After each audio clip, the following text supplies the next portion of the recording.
jadi mungkin kalian agak berbeda ya settingannya. Aku lagi di mobil, lagi dalam perjalanan, nggak apa-apa biar nggak bosan aja gitu. Alright, so kalau kalian perhatikan nih dari setiap materi yang aku bikin, misalkan penyakit apa, keadaan yang gak menyenangkan, salah satu faktor penyebabnya pasti aku sebutin apa coba? Stres. Nah, stres ini sering kita sebut-sebut tapi kita nggak pernah ngebahas secara langsung apa dan gimana cara mengatasinya. Nah, jadi kali ini nih aku akan membahas tentang stres dan 5 tips, 5 cara mengatasi stres yang memang sudah terbukti secara medis. Kalian bisa praktekkan sendiri di rumah dan ini cost efektif kok menurut aku. Kalian akan senang dan enjoy gitu ya praktekinnya. So, jangan kemana-mana, tonton video ini sampai habis. Kenapa stres ini harus diatasi? Karena stres ini menjadi akar sumber dari berbagai macam penyakit lain. Misalkan kalian stres, kalian makan banyak donat, jadi diabetes, obesitas. Atau tekanan darah kalian meningkat saat kalian stres, hipertensi. Bisa jadi stroke, jantung, aterosklerosis. Stres menurunkan imunitas tubuh, membuat kita menjadi lebih rentan terhadap berbagai macam infeksi dari luar. Menurut WHO dibilang dia adalah health epidemic on the 21st century. Karena itulah stres harus kita atasi. Sebelumnya yang harus kalian tahu, stres itu apa sih? Stres adalah suatu respon fisiologis tubuh terhadap situasi fisik maupun emosional yang tidak diinginkan. Jadi keadaan-keadaan yang membuat kita, baik secara fisik maupun emosional, itu harus beradaptasi disebut dengan stresor. Kayak sekarang nih jalan macet, mau bikin video tapi ground jalan. Mau ulangan, tapi waktunya tinggal dikit belum selesai belajar. Deadline pekerjaan yang udah mepet. Itu semua bikin kita pusing, bikin kita tuh merasa apa ya? I don't wanna be in this kind of situation. I don't like this situation. Nah, itulah stresor dan itu akan membuat kita berada dalam kondisi stres. Tubuh merespons stres ini dengan 2 jalur. Yang pertama yaitu HPA axis atau hipotalamus pituitari adrenal axis. Apa tuh? Ribet banget ya. Intinya, tubuh akan merespon dengan mengeluarkan kortisol, hormon stres. Dan yang kedua yaitu aktivasi sistem saraf simpatetik yang akan menghasilkan hormon adrenalin dan noradrenalin. Jadi apa yang kita rasakan sama stres? Pertama, kita akan merasakan detak jantung kita jadi lebih cepat ya, atau deg-degan gitu di gampangannya. Tekanan darah juga meningkat nih, makanya nggak sehat banget. Salah satu contoh stresor guys. Mohon maaf karena kameranya bergoyang-goyang.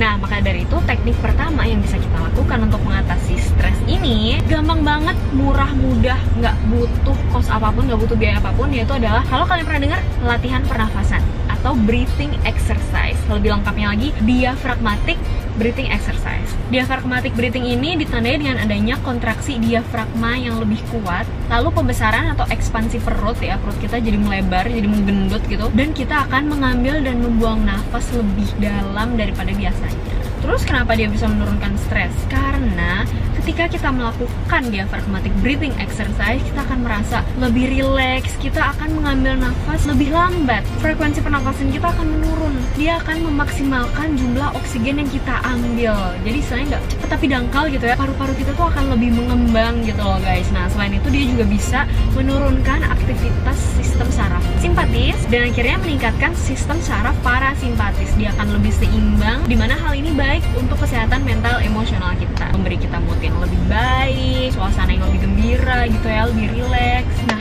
terus gimana nih cara melakukannya? Kalian bisa melakukan latihan ini setiap pagi ketika kalian bangun tidur atau kapanpun kalian merasa tiba-tiba hektik, tiba-tiba panik gitu. Duduk dengan tenang, berbaring juga boleh. Lalu tarik nafas sebanyak 4 hitungan melalui hidung, lalu buang nafas secara perlahan-lahan 6 hingga 9 hitungan hingga udara di paru-paru kalian habis.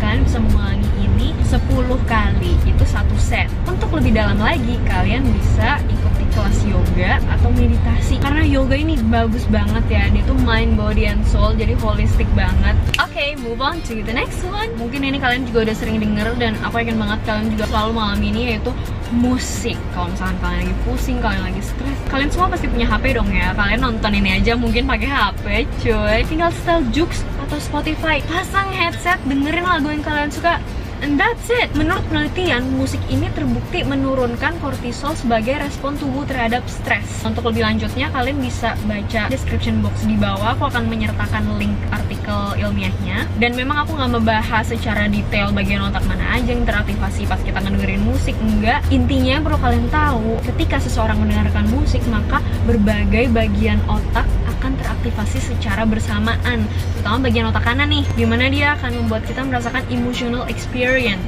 Kita akan merasakan feel-nya, ada emosinya gitu loh, entah itu rasa bahagia pas kita ngedengerin lagu itu atau jadi kangen. Dan memang musik ini sudah terbukti mampu mengurangi kecemasan. Lalu jenis musik apa yang harus kita dengarkan? Musik apapun yang kalian suka, karena emotional experience setiap orang dalam mendengarkan musik itu berbeda-beda. Kalau kalian suka jazz, bikin kalian ngerasa lebih tenang, dengarkan jazz. Kalian suka musik klasik, bikin kalian ngerasa lebih bersemangat dan terpacu, silakan dengarkan musik klasik. Musik pop bikin lebih happy, dengarkan. Even dangdut pantura bikin kalian bergoyang gitu ya. Intinya musik apapun yang membuat kalian happy saat mendengarkannya, membuat perasaan-perasaan kalian tuh tersalurkan gitu.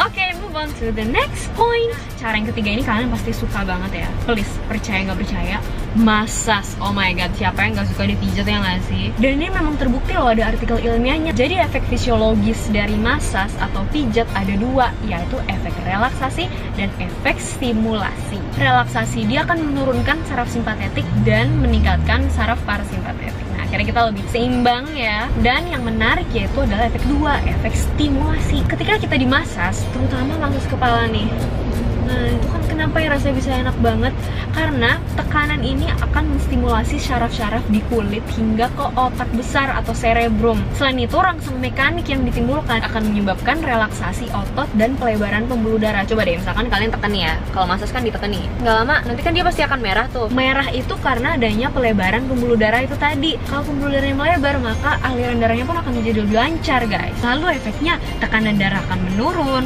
hormon adrenal dan kortisol juga akan menurun nih. Oh ya, fun fact, kalian harus tahu ya, kalian tahu gak sih tempat di leher yang suka katanya itu digigit vampir gitu? Di sini nih, kalau kalian raba, ada arteri karotis communis. Arteri ini mempunyai dua cabang, ada yang ke otak dan ada yang ke wajah. Jadi kalau kita massage daerah leher, maka peredaran darah ke wajah akan jadi lebih lancar, wajah jadi glowing, dan otak juga jadi celing. Untuk mendapatkan efek relaksasi, minimal durasi massage yaitu 25 menit. Next point, cara keempat yaitu aromaterapi lavender. Nah, menyenangkan banget kan cara-caranya nih. Penggunaan lavender oil untuk aromaterapi telah terbukti mampu menurunkan tingkat stres, kecemasan, juga bisa memperbaiki mood.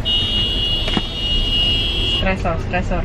Ini ilmiah loh guys. Jadi beberapa subjek penelitian setelah menghirup lavender oil, hasil tes dari functional MRI mereka menunjukkan adanya aliran darah ke korteks otak yang lebih tinggi. Artinya aliran darah akan lebih lancar, oksigen yang ke otak pun akan lebih banyak, dan kita akan merasa lebih rileks, nggak tegang dan nggak stres gitu. Juga melalui PET scan terbukti bahwa lavender oil ini mampu mengaktifasi beberapa bagian otak seperti orbitofrontal, brainstem, thalamus, cerebellum, di mana intinya ini mampu memberikan efek relaksasi. And last but not least, olahraga. Wah gila, ini banyak banget manfaatnya dan udah nggak terbantahkan lagi. Mencegah berbagai penyakit kronis, memperlancar peredaran darah, membuat skin atau kulit kita jadi lebih glowing, meningkatkan metabolisme, meningkatkan daya ingat kita. Kalian pernah nggak sih lagi stres banget, lagi marah, terus kalian lari sekenceng-kencengnya, dan setelah lari kalian ngerasa relief gitu loh, kayak lebih slow. Nah itu nyata banget guys, karena aku sendiri ngalamin kayak gitu. Minimal tuh 30 menit latihan cardio exercise 2-3 kali seminggu, itu bener-bener berpengaruh.